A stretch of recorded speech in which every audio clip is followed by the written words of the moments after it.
abuse ይህ ሌላ መረጃ ሰጪ ቪዲዮ ነው። በዛሬው ቪዲዮ ላይ ብዙ ጊዜ አላግባብ ጥቅም ላይ ስለሚውል እንዲሁም ብዙ ጊዜ ከአውድ ውጪ ስለሚነሳ ቃል እናወራለን።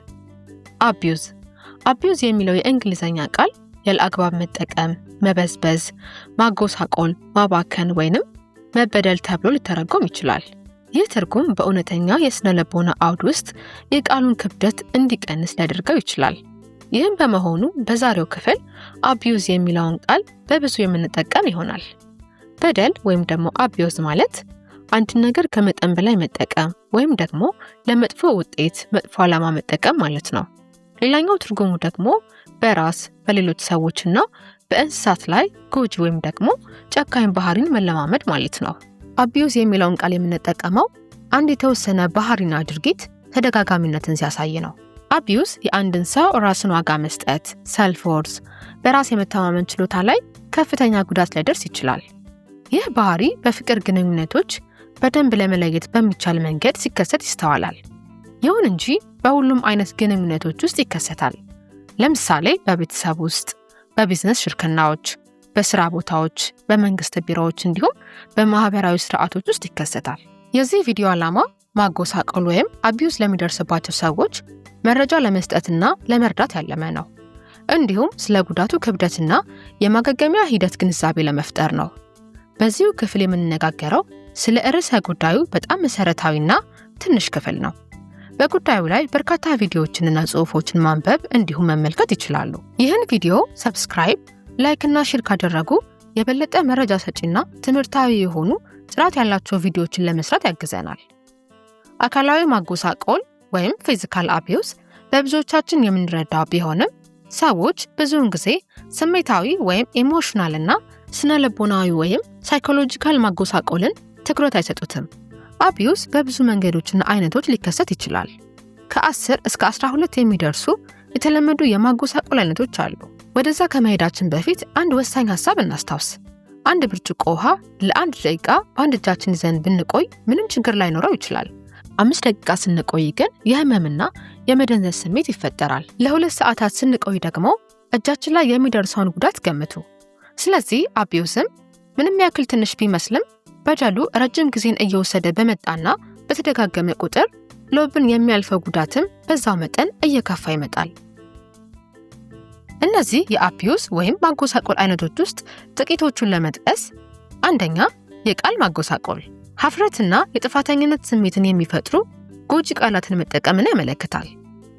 መጮህ፣ ማስፈራራት፣ ማንቋሸሽና መሳደብ እንደ የቃል abuse ወይም የቃል ማጎሳቆል ሊጠቀሱ ይችላሉ። የአንድን ሰው ብቃት፣ የማሰብ ችሎታ ወይንም አካላዊ መልክ በተመለከተ የማያቋርጥ ትችት መስጠት የቃል ማጎሳቆል የሚገለጽበት የተለመደ መንገድ ነው። አካላዊ ማጎሳቆል ወይም ፊዚካል abuse እንደ መምታት ያሉ ማንኛውንም አካላዊ ጉዳትና መቁሰል ማድረግን ያመለክታል። አካላዊ ማጎሳቆል ፍርሃት ወይም ጉዳት በሌላ ሰው ላይ ለማድረስ ሆን ተብሎ አካላዊ ኃይልን መጠቀምን ያካትታል። ምሳሌዎቹ ደግሞ መደብደብ፣ መምታት፣ መታፈንን ወይንም በአካል መገደብን ያካትታሉ። አካላዊ ማጎሳቆል የሚታዩ ጉዳቶች ማለትም እንደ መበለዝ ወይንም ህመም ሳይኖር ሊከሰት እንደሚችል መገንዘብ በጣም አስፈላጊ ነው። በዚህ መንገድ የሚሰቃዩ ሰዎች ደግሞ በጉዳዩ ምንም ማስረጃ ስላልታዩ የሚደርስባቸውን በደል ቢናገሩ ራሱ ብዙም አይታመኑም። ስሜታዊ ወይንም ስነ ልቦናዊ በደል ወይም ማጎሳቆል ይህ አይነቱ ማጎሳቆል የሰለባውን ስሜት፣ እውነታና ችሎታ ያለማቋረጥ ችላ የሚል ወይም የሚያሳንስ የማጎሳቆል አይነት ነው። እንደ ጋዝላይቲንግ ተጎጂውን መውቀስ እንዲሁም የውሸት ፍቅርን ማሳየት፣ የሚፈልጉትን እስከሚያገኙ ደግ መሆን ወዘተ ባሉ በርካታ የማታለያ ዘዴዎችን በመጠቀም ራሱን ይገልጻል። ይህ የማጎሳቆል አይነት ከአእምሮ ጤና ጋር ቀጥተኛ ግንኙነት አለው። ከዚህ አይነት ማጎሳቆል የተረፉ ሰዎች ከህይወትና ከሰዎች ጋር ለመግባባት በጣም ሊቸገሩ ይችላሉ። አስከትሎት የሚያልፈው ጠባሳም በጣም መጥፎ ነው። አራተኛ ወሲባዊ ማጎሳቆል ሴክሹዋል abuse ማንኛውም የሌላውን መብት በመጣስ ያለ ፍቃድ የሚደረግ ወሲባዊ ድርጊት ወይም ባህሪ በስነ ልቦና ሳይንስ ውስጥ ወሲባዊ ማጎሳቆል ወይንም ሴክሹዋል abuse ይባላል። እንደ ተገቢ ያልሆነ ንክኪ ወይንም በተደጋጋሚ የሚፈጠር ወሲባዊ ንግግር ያለ ቀላል ድርጊት ሊሆን ይችላል። ወይም ደግሞ በከፋ ደረጃ እስከ አስገድዶ መድፈር ሊደርስ ይችላል። እነዚህ ድርጊቶች ከፍቃድ ውጪ ሲሆኑ አቢዩዝ ይሆናሉ። ይህንን ብዙዎቻችን ልንገምት እንችላለን። ነገር ግን እንደ የወሊድ መቆጣጠሪያን መከልከል፣ በትዳር ወይንም በፍቅር ግንኙነት ውስጥ ወሲብን እንደ መቆጣጠሪያና መቅጫ መጠቀም ወይም ማታለል፣ እንዲሁም አንድን ሰው ወሲብ እንዲያደርግ ማስገደድ የመሳሰሉ ሌሎች የወሲባዊ ማጎሳቆል ወይንም በደል አይነቶች አሉ። ወሲባዊ በደል ወይንም ሴክሹዋል አቢዩዝ በወንዶችም በሴቶችም ላይ ሊደርስ ይችላል። ተጽዕኖም ትልቅ ነው። ወሲባዊ ማጎሳቆል ከባድ ወንጀልም ነው። እነዚህ ድርጊቶች ተበዳዩ ላይ ከዓመታት በኋላም የሚኖራቸው ጉዳት በጣም አሳዛኝ ነው። 5ኛ ገንዘባዊ ማጎሳቆል ወይንም ፋይናንሻል አቢዩዝ። ገንዘባዊ ማጎሳቆል የሚከተሉትን ጨምሮ ብዙ ቅርጾችን ሊይዝ ይችላል። ገንዘብን ወይንም የገንዘብ ምንጮችን መከልከል፣ ገንዘብን ወይንም የገንዘብ ሀብቶችን መስረቅ፣ የገንዘብ አጠቃቀምን መቆጣጠር ወይንም መገደብ፣ ለሰለባው የግል የገንዘብ ውሳኔዎችን እንዳይወስን መከልከል፣ የጋራ ሀብትን ፍቃድ ሳይኖር መበዝበዝ፣ ገንዘባዊ ሀብቶችን ሌላውን ሰው ለመቆጣጠር መጠቀም፣ እንዲሁም ስርቆትና ማጭበርበር።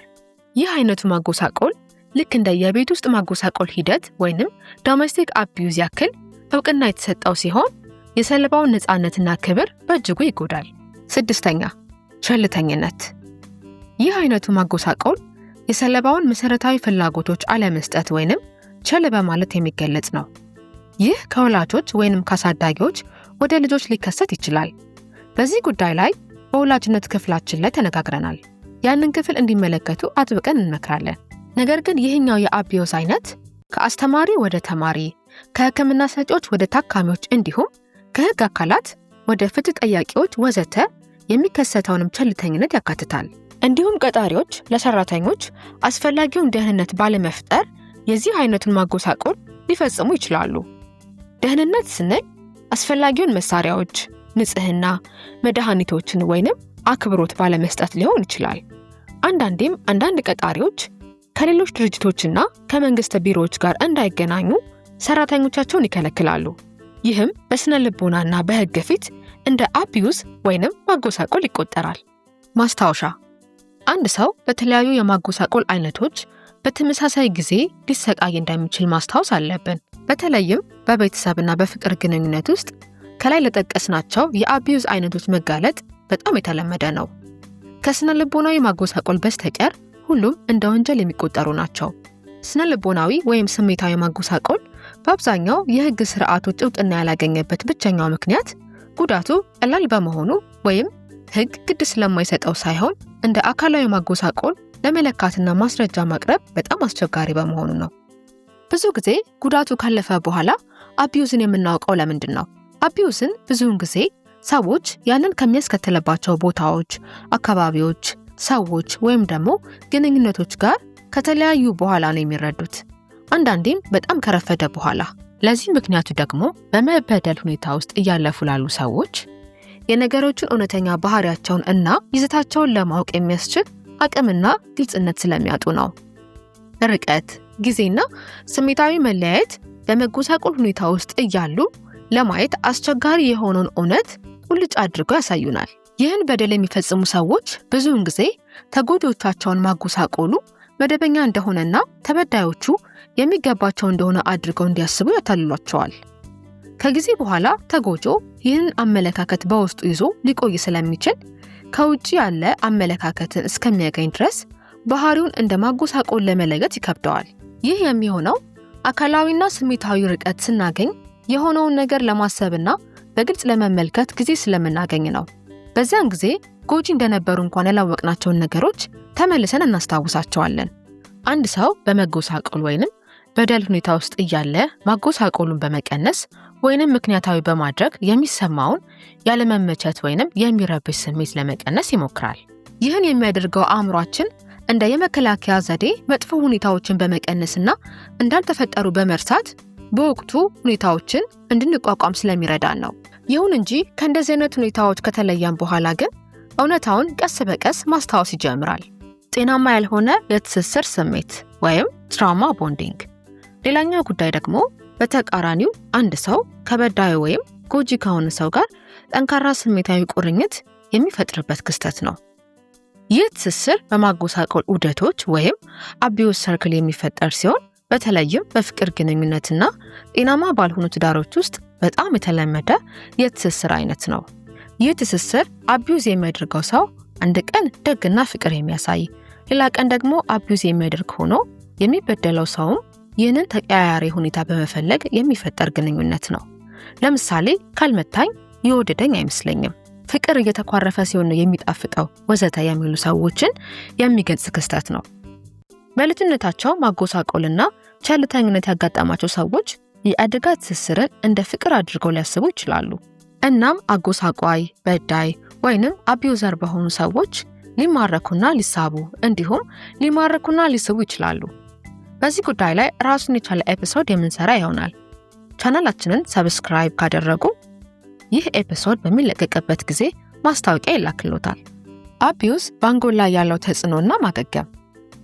መጎሳቆል በተለይም በልጅነት ጊዜ በአንጎል እድገት ላይ ጥልቅ ተጽዕኖ ሊያሳድር ይችላል። ለምሳሌ ያክል ከመጠን በላይ የነቃ የጭንቀት ምላሽ፣ የአንጎል ለመጋፈጥ ወይም ለመሸሽ ፋይት ኦር ፍላይት ምላሽ የሚሰጠው ክፍል ከመጠን በላይ ይነሳሳል። ይህም ወደ ከፍተኛ ጭንቀት ይመራል። ይህ አንጎል ጭንቀት እንዲፈጠርና አደጋ በሌለበት ቦታም ቢሆን አደጋን እንዲፈልግ ያደርገዋል። በዚህም የተነሳ ይህ የሚፈጠርበት ሰው በማያቋርጡ ጥረት ውስጥ እንዲዋልል ያደርገዋል። ይህም በአጠቃላይ ህይወቱን በጣም እንዲከብድ ያደርገዋል። ያልተስተካከለ የነርቭ ስርዓት።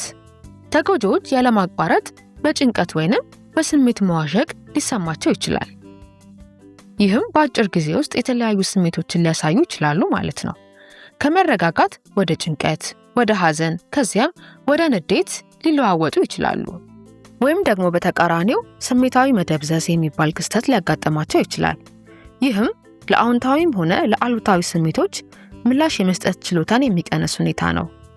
ይህ የሚሆነው ለረጅም ጊዜ ከመጎሳቆል በኋላ አንጎላችን ለስሜቶች የሚሰጠውን ምላሽ በመዝጋት ራሱን ለመጠበቅ ሲሞክር ነው። ይህ በማጎሳቆል በተጠቁ ልጆች ላይ በግልጽ ይታያል። ለብዙ ክስተቶች ለዘብተኛና ደብዛዛ ይሆናሉ። እናም ሰዎች ያንን እንደ ስንፍናና አለማክበር ይወስዱታል። አንጎላችን የሚላመድ ስለሆነ ከማጎሳቆል መፈወስ ይቻላል። ከሁሉም የተሻለው መንገድ በዚህ መስክ የሰለጠኑ ፍቃድ ያላቸውን ስነልቦና ባለሙያዎችንና የአእምሮ ሐኪሞችን ማየት ነው። ማገገም ወይም ሪከቨሪ። ማገገም በጊዜ በጥረቶችና በድጋፍ ይቻላል። ወደ መፈወስ የሚወስዱ እርምጃዎች ብዙውን ጊዜ የሚከተሉትን ያካትታሉ። አንደኛ፣ ሕክምና። በአደጋ ላይ ያተኮረ የእውቀት ወይም ባህሪ ሕክምና እንዲሁም ሌሎች ስነልቦና ድጋፎች ሰለባ የሆኑ ሰዎች ገጠመኞቻቸውን እንዲያስተናግዱ ሊያግዙ ይችላሉ።